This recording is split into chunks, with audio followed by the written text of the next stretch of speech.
हम लोग ग्राफ के माध्यम से समझेंगे कि बाजार जब संतुलन होता है तो उस समय क्या होता है। तो पहले इस ग्राफ को देखिए। यहाँ पर वाई एक्सिस में देखिए कीमत को दर्शाया गया है और एक्स एक्सिस में मात्रा को दर्शाया गया है। ये जो वक्र है एस एस, ये बाजार पूर्ति वक्र के लिए है और ये दूसरा जो वक्र है डी डी, ये बाजार मांग के लिए है। तो आइए समझते हैं। ग्राफीय रूप से संतुलन एक बिंदु है। अगर ग्राफीय रूप से देखा जाए तो संतुलन एक बिंदु है जहां बाजार पूर्ति वक्र बाजार मांग वक्र को परिच्छेदित करता है, यानी कि काटता है। ये देखिए, ये है बाजार मांग वक्र, तो इसको देखिए ये पूर्ति वाला काट रहा है इस बिंदु पर। तो यही जो बिंदु है वो संतुलन बिंदु है, क्योंकि यही बिंदु है जहां पर बाजार मांग और बाजार पूर्ति बराबर होता है, क्योंकि यह वह बिंदु है जिस पर बाजार मांग बाजार पूर्ति के बराबर है। यानी इस बिंदु पर बाजार मांग यानी कि डी डी बराबर होगा बाजार पूर्ति का। किसी भी अन्य बिंदु पर, इस बिंदु को छोड़ के किसी अन्य बिंदु पर आप सोचेंगे तो आप वहाँ क्या पाएंगे? या तो अधिपूर्ति की स्थिति देखने को मिलेगा या तो अधिमांग का। तो अन्य बिंदु पर या तो अधिपूर्ति है या अधिमांग है। यह देखने के लिए किसी दी हुई कीमत पर बाजार पूर्ति बाजार मांग के बराबर ना होने पर क्या होता है। मतलब अब हम लोग ये देखेंगे कि कोई दी हुई कीमत पर यदि बाजार पूर्ति बाजार मांग के बराबर ना हो तो क्या होगा। तो देखिए, आइए रेखाचित्र 5.1 पर दृष्टि डालें, जहां किसी भी कीमत पर समानता नहीं होगी। तो रेखाचित्र 5.1 में यदि प्रचलित कीमत P1 है, मान लेते हैं कि कीमत कितना है, बाजार का भी P1 है, तो बाजार मांग कितना है। देखिए ध्यान से, इसको आगे बढ़िए ग्राफ को, तो यहाँ पर कट रहा है तो इसके नीचे आइए तो पता चल रहा है कि बाजार में मांग अभी Q1 मात्रा का है। अगर इसको हम पीछे रिटर्न आए तो देखिए पूर्ति वक्र को यहाँ पर काट रहा है, तो उस समय बाजार पूर्ति कितना हो रहा है, Q1 डैश। ठीक है, Q1 डैश है। वो चीज़ यहाँ पर लिखा हुआ है कि यदि प्रचलित कीमत P1 है, P1 है प्रचलित कीमत, तो बाजार मांग Q1 है, जबकि बाजार पूर्ति कितना है, Q1 डैश, यहाँ पर डैश होगा। अतः बाजार में Q1 डैश Q1 के बराबर अधिमांग है। यानी यहाँ पर अभी क्या है, Q1 डैश के बराबर ये अभी मांग हो रहा है। तो Q1 डैश Q1 के बराबर, यानी कि ये Q1 डैश किसके बराबर है, Q के बराबर अभी अधिमांग है, यानी कि इन दोनों को। ठीक है,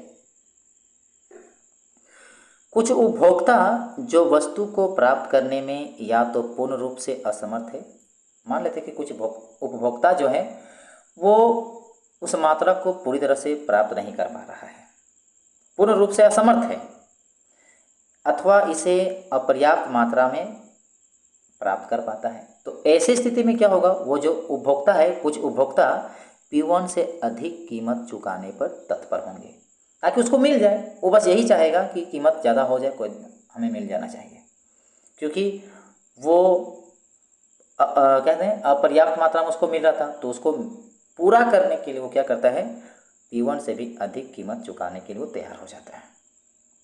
तो ये और ऊंचे कीमत पर देने के लिए तैयार है। बाजार कीमत में वृद्धि की प्रवृत्ति होगी, तब यहाँ पर बाजार कीमत बढ़ेगा, तथा अन्य बातें समान रहने पर मान लेते कि बाजार कीमत में वृद्धि की प्रवृत्ति होगी। ठीक है, और अन्य बातें मैंने और अदर जो फैक्टर्स हैं, अदर कोई कारक है, उन चीज़ों को चलिए स्थिर रखा गया है, अन्य बातें समान रहने पर। तो देखिए, जैसे जैसे कीमत में वृद्धि होती है, क्योंकि कुछ उपभोक्ता को अपर्याप्त मात्रा में प्राप्त हो रहा था और उसे अधिक कीमत पर वो चुकाने के लिए तत्पर होंगे, तो क्या होगा कि धीरे धीरे क्या होगा, बाजार में कीमत बढ़ेगी। तो जैसे जैसे कीमत में वृद्धि होती है, मांग की मात्रा में गिरावट आती है। क्योंकि देखिए जैसे जैसे कीमत बढ़ेगा वैसे वैसे मात्रा इधर आने लगेगा। ठीक है, क्योंकि जिस समय कीमत P1 था, देखिए मांग इतना था Q1, जिस समय कीमत कितना है P1। अब ये चीज़ ऊपर बढ़ेगा तो ये चीज़ इधर आएगा। वही चीज़ यहाँ बताने की कोशिश किया है कि जैसे जैसे कीमत में वृद्धि होती है, मांग की मात्रा में गिरावट आती है। ठीक है, पूर्ति की मात्रा में वृद्धि होती है, मांग की मात्रा में गिरावट और पूर्ति की मात्रा में वृद्धि। तो संक्षिप्त में समझे तो क्या कहेंगे कि जैसे जैसे कीमत में वृद्धि होती है, मांग की मात्रा में गिरावट आती है। मांग घटेगा, कीमत बढ़ेगा तो मांग क्या होगा, घटेगा। ठीक है, मगर होगा क्या, पूर्ति की मात्रा में वृद्धि। तो पूर्ति जो होगा, पूर्ति इसकी मात्रा में वृद्धि होगी। देखिए कीमत बढ़ेगा, मांग घटेगा, पूर्ति बढ़ेगा। ठीक है,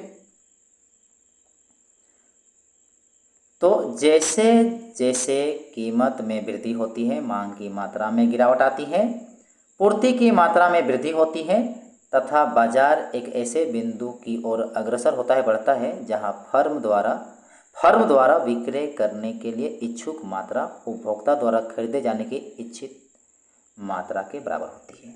मतलब एक धीरे धीरे बिंदु, बाजार एक ऐसे बिंदु से बढ़ता है जहां पर विक्रय करने के लिए फर्म जितनी मात्रा पर वो स्वीकार करता है कि इतना मात्रा हमें बेचना है, तो उतना मात्रा उपभोक्ता खरीदने के लिए तैयार है।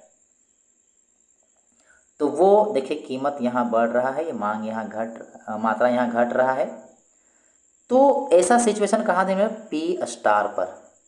पी स्टार पर एक फर्म के पूर्ति निर्णय उपभोक्ता के मांग निर्णय से मेल खाते हैं।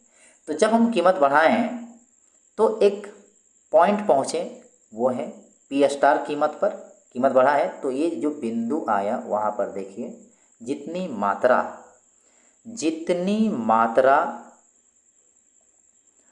उपभोक्ताओं द्वारा मांग हो रहा है, उतना वो देखिए सप्लाई भी हो रहा है, पूर्ति भी हो रहा है। तो इस बिंदु पर देखिए मांग और पूर्ति बराबर हुआ।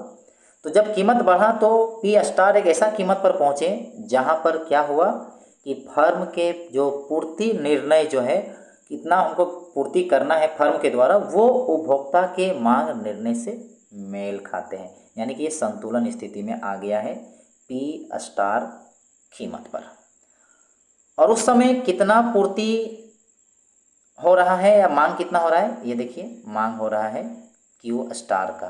तो इतना मांग अगर क्यू स्टार हो रहा है तो पूर्ति भी इतना कर दे रहा है फर्म के द्वारा। इसी प्रकार यदि प्रचलित कीमत P2 है, मान लेते कि कोई कीमत है P2, तो उस कीमत पर बाजार पूर्ति, देखिए पूर्ति कितना हो रहा है, इसको आगे बढ़िए तो यहाँ पर कट रहा है, तो इसकी पूर्ति हो रहा है Q2। बाजार पूर्ति कितना हो रहा है, Q2।